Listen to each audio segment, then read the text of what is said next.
Jordan Walker stood on his porch with a warm cup of black coffee, watching the leaves tumble across his gravel driveway, only to see Karen Whitmore's SUV parked squarely across it. The scent of roasted beans lingered in the crisp Colorado air, mixing with the faint sweetness of distant chimney smoke.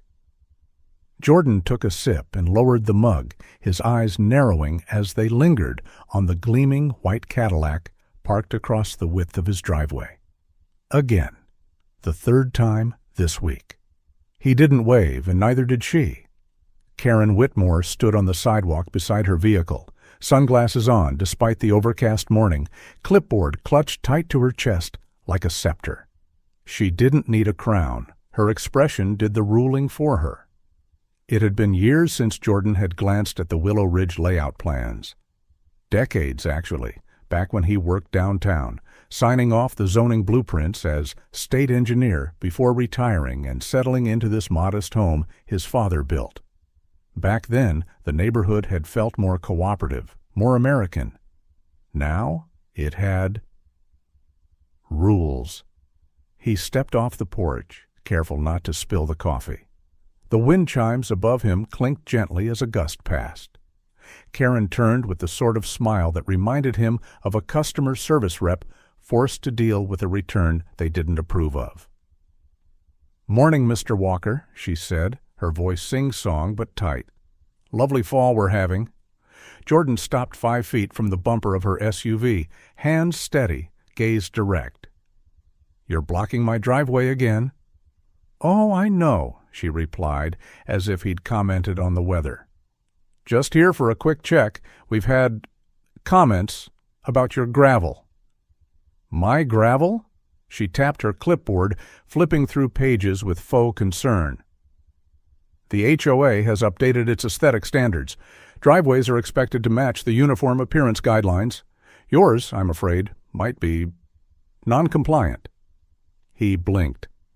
"Non-compliant how?" "Well, it's in the wording." "Uniform.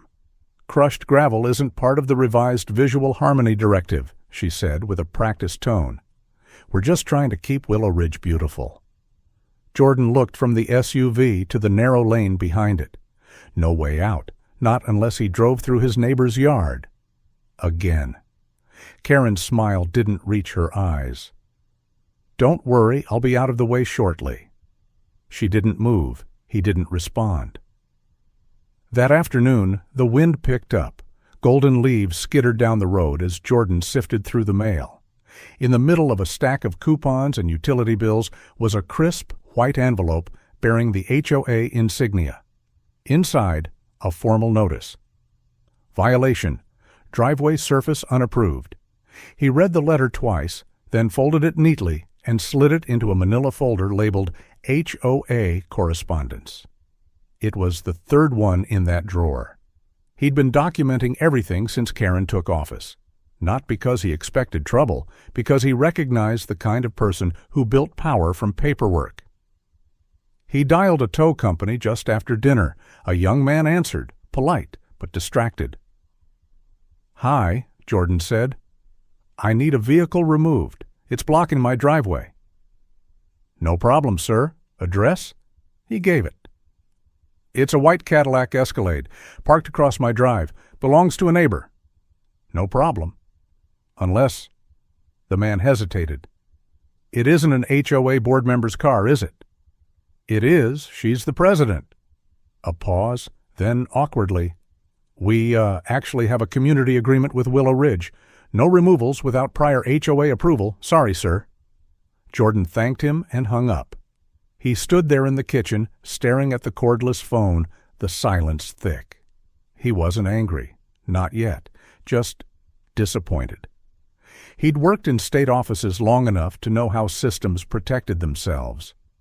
That evening, he stepped into the study. Dust motes floated in the lamp glow. The room smelled faintly of cedar and age. A wooden filing cabinet groaned as he pulled open the bottom drawer. He rifled through faded folders until he found it. A thick manila envelope, labeled Willow Ridge. Final site plan. He set it gently on the desk. Inside were layout sheets, stamped and dated. his own initials signed in blue ink on the last page. Jordan ran his fingers along the lines showing lot boundaries, setbacks, driveway access, all before HOA politics had bent them. He reached into a drawer and pulled out a red pencil. Leaning in close under the yellow desk lamp, he studied the diagram and made a light mark near the edge of his property line. Then another, right where Karen's SUV had been parked all week. So that's what she's trying to hide. At dawn, Jordan stood measuring the edge of his property with a surveyor's wheel, eyes narrowing at every flag Karen had staked along the curb. The air was colder than it had been yesterday. Frost clung to the grass in silver streaks, and Jordan's breath left soft clouds as he worked his way along the gravel edge, wheel ticking quietly with each foot. Bright orange HOA flags fluttered every few yards, planted by someone with a ruler and an attitude. Karen's SUV sat unmoved, gleaming smugly in the pale morning light. He didn't even glance at it. Not anymore. As the wheel clicked forward, he found himself tracing not just lines in the dirt, but in memory. Back in 2016, he'd been sitting in a downtown office under fluorescent lights, signing off the very layouts that shaped Willow Ridge. The property lines hadn't changed, but the way Karen was behaving, you'd think she'd written them herself. Funny thing was, she hadn't even lived here then. That afternoon, a second violation notice arrived. This time, it accused him of neglecting maintenance on an inaccessible driveway. The irony wasn't lost on him. Another letter followed the next day. His gravel didn't meet updated material standards. The fines added up like clockwork: $75, $150, $200. The Hendersons waved from their porch as he collected his mail, their smiles sympathetic. Mr. Henderson called out, "Still blocking you in, huh?" Jordan gave a brief nod. "I've had quieter neighbors." "We're heading to Pat's for breakfast tomorrow," Mrs. Henderson added. "Come join us. Coffee and pie fix most problems."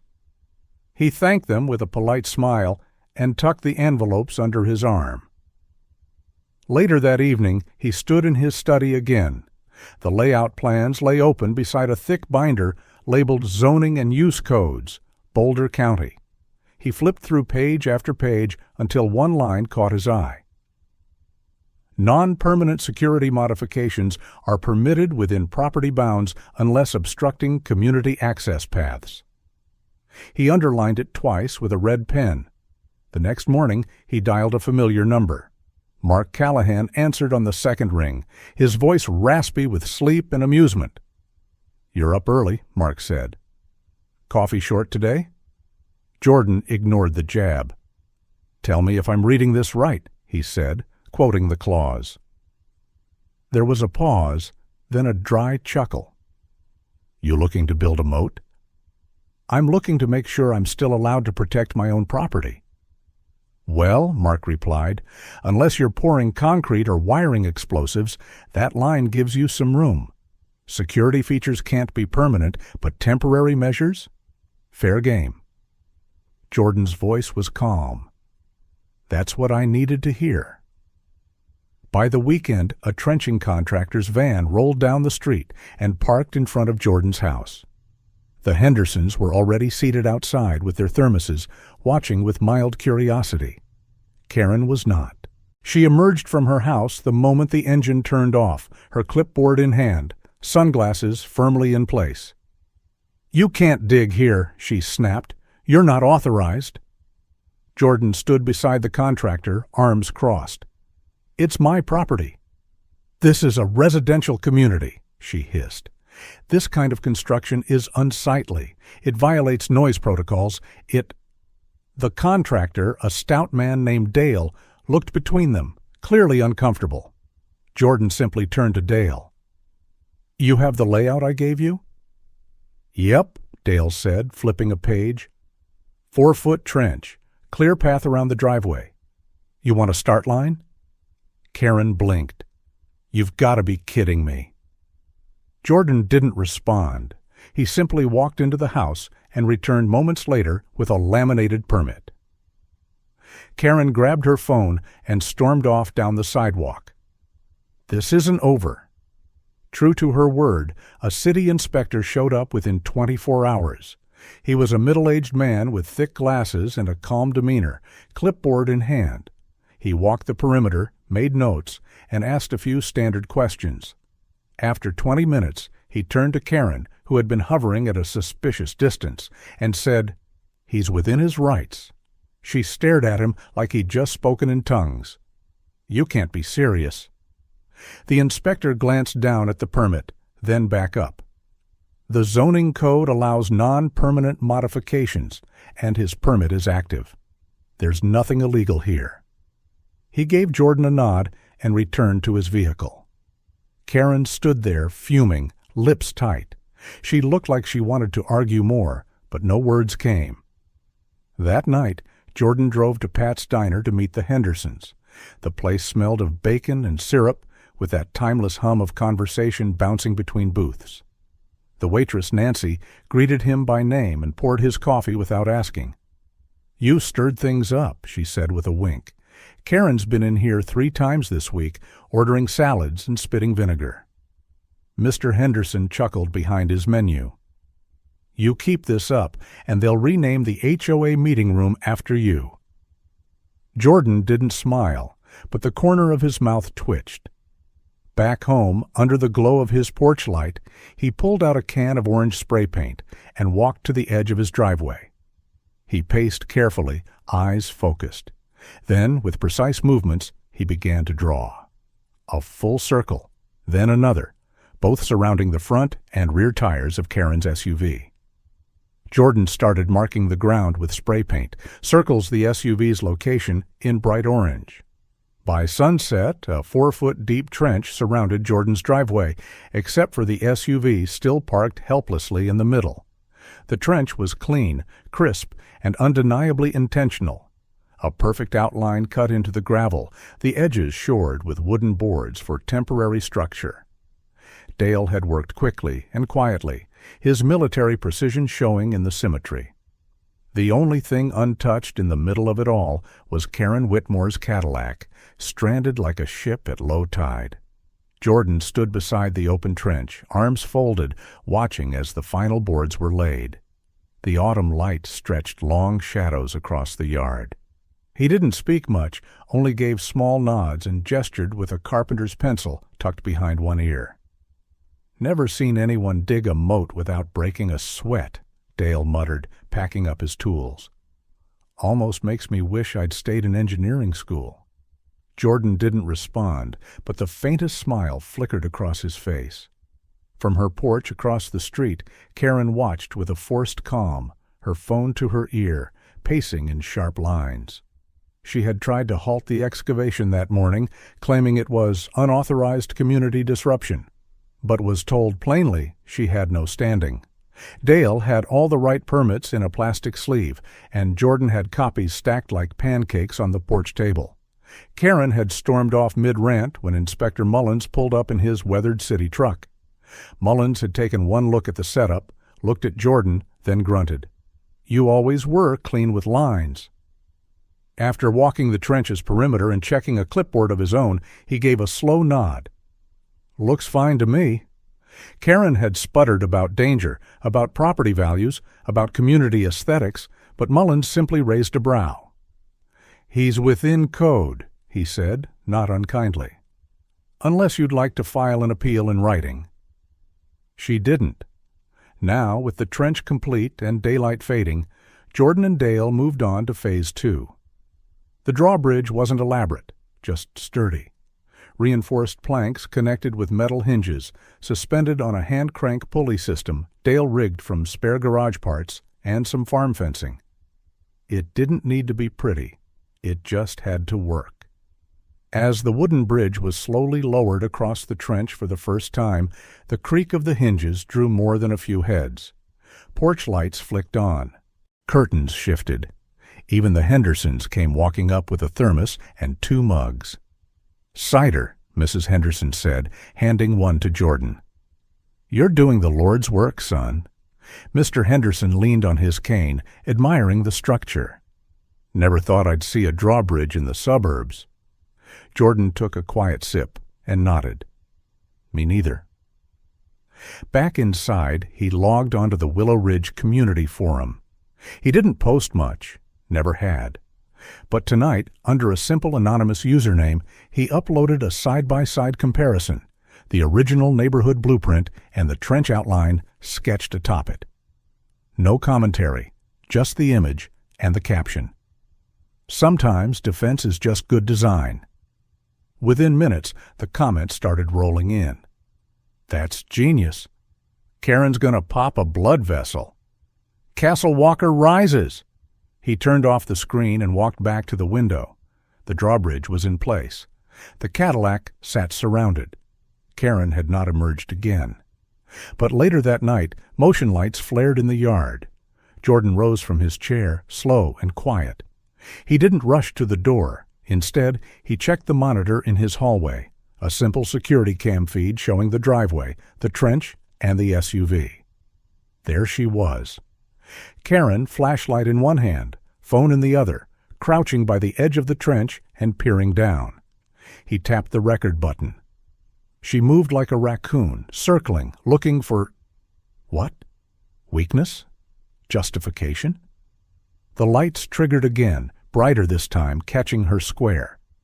She froze for a second, then scurried back toward the street, disappearing behind the hedge line. Jordan watched without expression. He downloaded the footage, trimmed the silence, and uploaded the clip to the same forum. Caption simple. Clean. Night Watch HOA edition. It begins to go viral. Karen slammed her palm on the HOA meeting table. He dug a moat around his driveway like it's a castle. The community center echoed with the thud of her outburst. Fluorescent lights hummed overhead, and a bowl of untouched mints sat sweating under the strain of the room's rising tension. A dozen residents sat scattered among the folding chairs, murmuring, glancing at one another.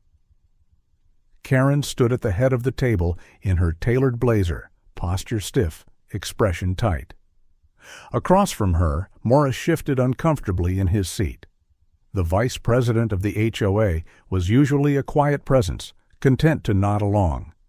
But tonight his fingers tapped anxiously against his notepad, and his eyes kept flicking toward the empty seat that had been marked Resident Concerned, J.W. "He's turning this neighborhood into a joke," Karen snapped, flipping through her stack of papers. "Driveways are not medieval landmarks. And that blueprint he posted online? That's not even the current layout." A low voice from the back.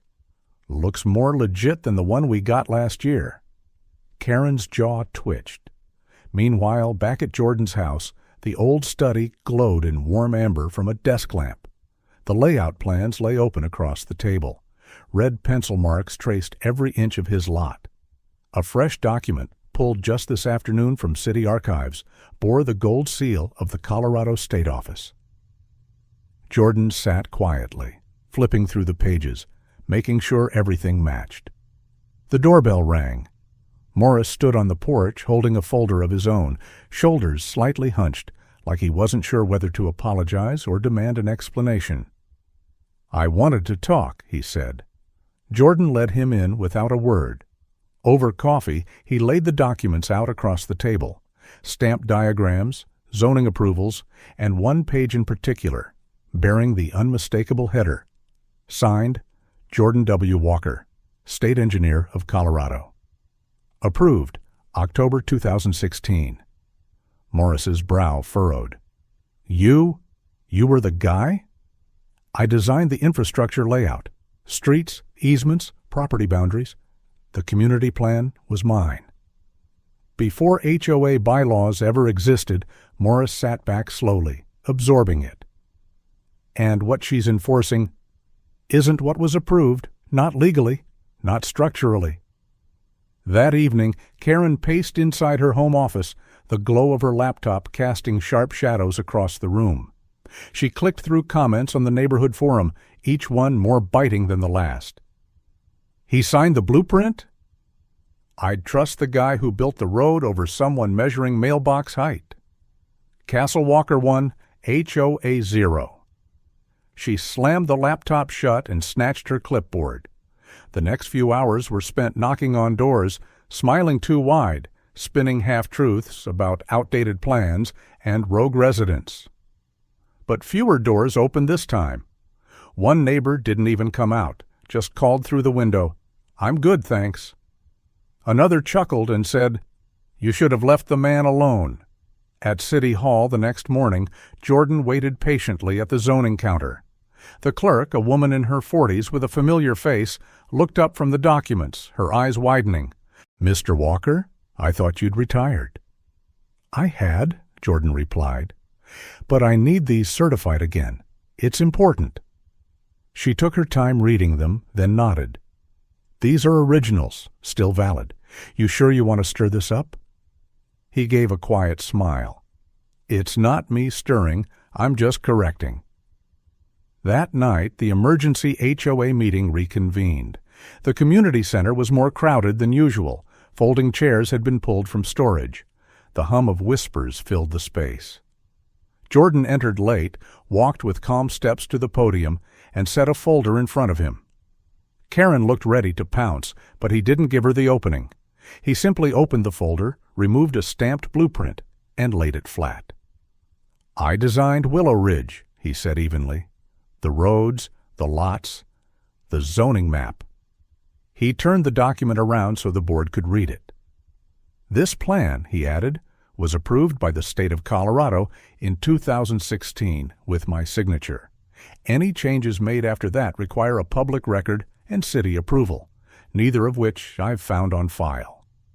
The room fell still. Karen opened her mouth, but no words came. Morris leaned toward the microphone, clearing his throat. "I motion to suspend the president's authority pending an ethics review." The HOA meeting hall was unusually full. Even the Hendersons brought folding chairs from home. The room buzzed with a nervous electric energy. Fluorescent lights flickered overhead, catching glimpses of familiar faces not often seen at these meetings. Retirees in their Sunday sweaters, parents with restless kids, even a few teenagers slouched in back rows. The metal chairs creaked under the weight of quiet expectation. On the far wall, a projector screen glowed with a paused image. Two blueprints overlaid, one faded and stamped with a seal, the other bearing Karen's name in digital font. Jordan stood near the podium, posture relaxed, but eyes sharp. To his right, Morris sat behind the board table, shuffling papers, but clearly watching. Karen paced at the front like a caged animal, her heels clicking faster than the room's pulse. Someone whispered, "That's him, the guy with the drawbridge." Jordan didn't react. He adjusted his reading glasses and clicked to the next slide. "This," he began in a voice calm and steady, "is the approved layout of Willow Ridge, signed and filed in 2016 by the state of Colorado." The screen showed the old blueprint, clear lines, numbered lots, his name printed along the bottom in black ink. "This," he continued, advancing the next slide, "is the revised version circulated by the current HOA leadership last spring." A few gasps. The room leaned forward. The changes may seem small, driveway shifts, boundary nudges, but here. He clicked again, zooming in. "This easement was extended to cover a portion of my private lot, without notice." Without consent, Karen stepped forward. "That's not accurate," she snapped. "Those were just digital corrections to reflect landscaping." Jordan didn't look at her. He kept his focus on the crowd. "The issue, Owen," he said, "isn't landscaping. It's intention. These changes allowed the HOA to fine residents based on criteria that never legally existed, and in some cases allowed one resident to seize leverage over another." Karen opened her mouth again, but he raised a second folder. "This is a record of HOA purchases over the last 6 months," he said. "Invoices paid with HOA funds to accounts linked to Ms. Whitmore's personal Amazon login. including patio furniture, a spa membership, and 2 patio heaters delivered to her home. Now the murmuring turned sharp. "She's lying," Karen barked, eyes scanning the room. "This is a smear campaign? He's just a retiree with old maps and too much time." At that, Mr. Henderson stood up, slow and deliberate. "You silenced us for years," he said loudly. "Letters, threats, fines for porch flags and garden gnomes. We're done." More residents stood. Some shook their heads. A few clapped. Karen's face flushed. "You people are being manipulated," Morris finally spoke. "Enough." He stood, tapping the microphone. "As Vice President, I call for a vote.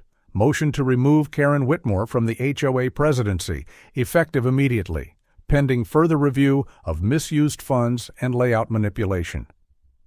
The silence stretched just long enough for Karen to blink, stunned. Then hands began to rise, one after another. Unanimous. Jordan remained still. He didn't smile. Karen's breath hitched. "You can't just... This is my community."